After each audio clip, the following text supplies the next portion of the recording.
अस्सलाम वालेकुम, welcome back to my channel. आप देख रहे हैं मेरा यूट्यूब चैनल के एज पर अपडेट। आज हम बात करने वाले हैं अलेक्जेंड्राइन पेयर के बारे में। अक्सर मेरे सब्सक्राइबर को शिकायत रहती है कि आप रिंग नेक के इन्फॉर्मेशन ज़्यादा देती हैं, अलेक्जेंड्राइन के बारे में भी बताएं। तो यकीनन आज हम सिर्फ और सिर्फ अलेक्जेंड्राइन के बारे में बात करेंगे, जिसमें इसकी ब्रीडिंग केज साइज़ के बारे में बात करेंगे, साथ ही बॉक्स साइज़ के बारे में बात करेंगे कि बेस्ट बॉक्स साइज़ और केज साइज़ क्या होता है। इसके अलावा अडल्ट एज और ब्रीडिंग एज क्या होती है, दोनों में क्या फ़र्क है, और साथ ही मैं आपको ये भी बताने वाली हूँ कि क्या बॉक्स ज़्यादा बेहतर रहता है या मटकी लगाना ज़्यादा बेहतर रहता है। तो चलें वीडियो की तरफ चलते हैं, वीडियो को स्टार्ट कर लेते हैं। अगर आप लोग मेरे चैनल में फर्स्ट टाइम आए हैं, आपसे हम्बल रिक्वेस्ट है चैनल को सब्सक्राइब किए बगैर मत जाइएगा। तो चलें वीडियो की तरफ चलते हैं।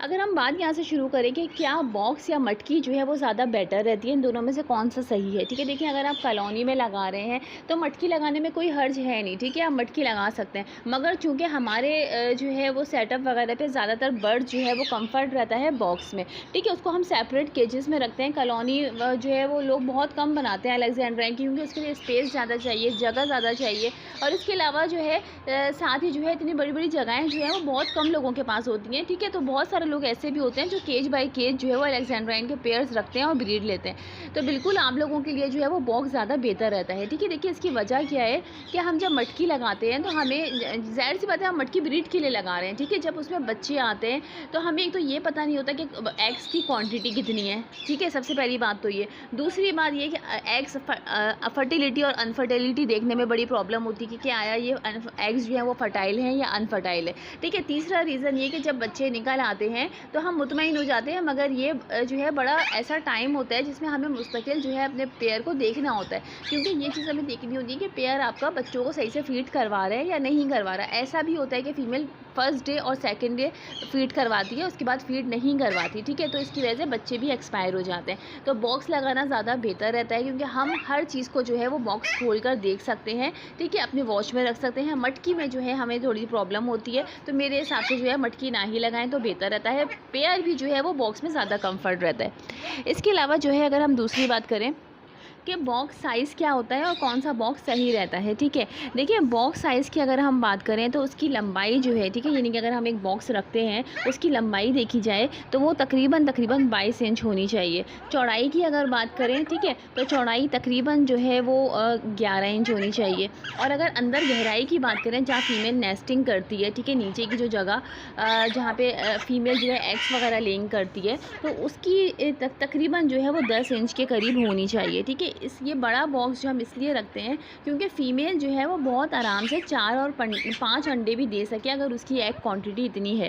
ठीक है, केज साइज़ छोटा होगा, उसकी चौड़ाई छोटी होगी, तो फीमेल का भी ये भी डर रहता है कि अंडे वगैरह टूट ना जाए। स्पेस ज़्यादा होता है तो पेयर को डिस्टर्ब नहीं होता, पेयर सही रहता है। ठीक है, अच्छा इसके अलावा जो है मैं एक और चीज़ आपको बताऊँ कि देखिए आप कोई भी बॉक्स बनवा रहे हैं या बना बनाया ले रहे हैं, कीकर की लकड़ी का लें। ठीक है, अमूमन जो है एक्जॉटिक बर्ड्स को आदत होती है कोई भी चीज़ जो है वो कुतरने की। ठीक है, तो क्या होता है कि बॉक्स में जो है वो सुराख हो जाते हैं, होल हो जाते हैं, झरियाँ सी पड़ जाती हैं। ठीक है, तो इस वजह से पेयर डिस्टर्ब होता है, कीड़े मकोड़े वगैरह चले जाते हैं, बारिश हो उसका पानी चला जाता है, अंडे ख़राब हो जाते हैं। तो कीकर की लकड़ी जो है मजबूत लकड़ी होती है, हम जब आउट ऑफ सीज़न होते हैं तो हम इसको धोकर भी रख सकते हैं, तो लकड़ी फूलती नहीं है। ठीक है, तो इसके काफ़ी फ़ायदे रहते हैं कि आप कीकर की लकड़ी का बॉक्स लें।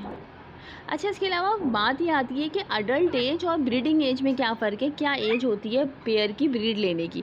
ठीक है, अगर एज की बात करें तो देखिए 2.5 साल में फ़ीमेल जो है वो ब्रीड के काबिल हो जाती है। ठीक है, इसी तरीके से मेल जो है वो 3 साल की एज में ब्रीड के काबिल हो जाता है, यानी इस एज में जो है ब्रीड ली जा सकती है कि अगर आपकी फ़ीमेल 2.5 साल की है तो हम उसको ब्रीड पर लगा सकते हैं, बॉक्स देकर इसी तरीके से मेल को भी लगा सकते हैं। ठीक है, तो ये ब्रीडिंग एज है। मगर अडल्ट एज जिसमें फर्टिलिटी आती है, पेयर मैच्योर होता है, तो दोनों में फ़र्क है। ठीक है, आप इस चीज़ को समझें कि पेयर अगर हम 2.5 साल की फ़ीमेल और 3 साल का मेल लगाते हैं तो वो ब्रीड के काबिल तो हो गए, मगर उनमें मैच्योरिटी नहीं आई है। ठीक है, उनमें फर्टिलिटी अनफर्टिलिटी के दोनों इश्यूज़ आ सकते हैं, तो इसलिए अंडे ख़राब भी हो सकते हैं। मगर चूँकि अडल्ट एज जो होती है वो मैच्योर एज होती है।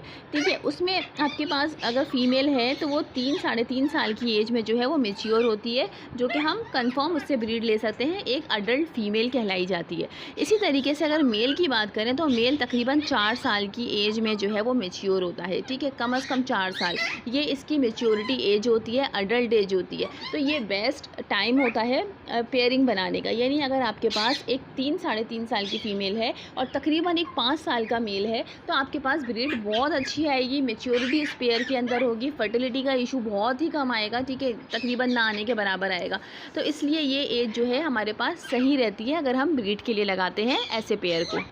अच्छा, साथ ही एक और चीज़ मैं आपको बताऊँ कि देखिए, जब भी आप पेयर लगा रहे हों, ठीक है, तो ये चीज़ देख के लगाएं कि आपका मेल के पास जो है वो कंठी आ चुकी हो। बाज़ दफ़ा क्या होता है कि हम वो फ़ीमेल समझ लेते हैं तो वो मेल निकलता है, ठीक है, तो ये बड़ा जो है प्रॉब्लम हो जाती है। इसलिए कंफर्म एज करके, यानी कि ये मेल ही है और ये फ़ीमेल ही है, इस चीज़ का आपको कंफर्म होना चाहिए। अगर कोई आपको ये कह के देता है कि इसकी कंठी आ जाएगी, ये मेल ही है, तो इस सिचुएशन में आप डाउट के ऊपर जो है पेयर को कभी भी ना लगाएं, देखिए, क्योंकि ऐसा होता है कि हम फ़ीमेल समझ रहे होते हैं, बाद में तकरीबन ऐसे भी मेल होते हैं जो बहुत अरसे में 3 साल के बाद जाकर 4 साल की एज में जाके कंठी निकालते हैं, और बाज़ ऐसे होते हैं जो 2-2.5 साल की एज में भी कंठी निकाल लेते हैं, ठीक है। तो जब भी आप पेयर लगाएं तो कंफर्म होना चाहिए मेल फीमेल।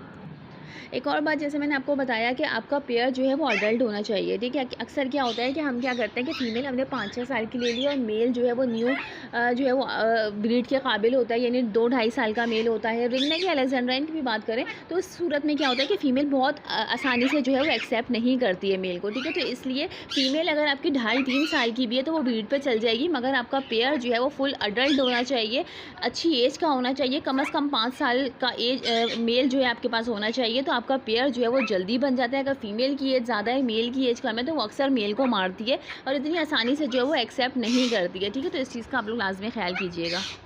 अच्छा, साथ ही मैं आपको बताऊं कि देखिए, हमने बॉक्स की और अडल्ट एज की तमाम बातें कर ली। अब लास्ट जो है वो बात आप ये रह गई है कि जो लोग ये परेशान है कि हम बॉक्स कब से लगाएं, तो देखिए, यहाँ कराची में अक्टूबर के लास्ट में बॉक्स लगाए जाएंगे, ये मैं बार बार आपको बता रही हूँ, ठीक है। जिनके पेयर्स की एक्टिविटी बहुत अच्छी चल रही है, पेयर बॉन्डिंग हो रही है, बहुत बाज़ दफ़ा जो है वो ऐसी जगहों पर ऐसा भी है कि ना फीमेल जो है वो हीट पर आना शुरू हो गई है, ठीक है। तो ऐसे लोग जो है वो बिल्कुल अगले महीने से बॉक्स लगा दें, ठीक है। अदरवाइज़ जिनके पेयर की कोई एक्टिविटी नहीं है वो नवंबर में बॉक्स लगाएंगे, अक्टूबर में भी नहीं लगाएंगे, ठीक है। तो आज की वीडियो यही थी, उम्मीद है पसंद आई होगी। मिलते हैं ज़बरदस्त इन्फॉर्मेटिव वीडियो के साथ, जब तक के लिए अल्लाह हाफ़िज़, फ़ी अमानिल्लाह।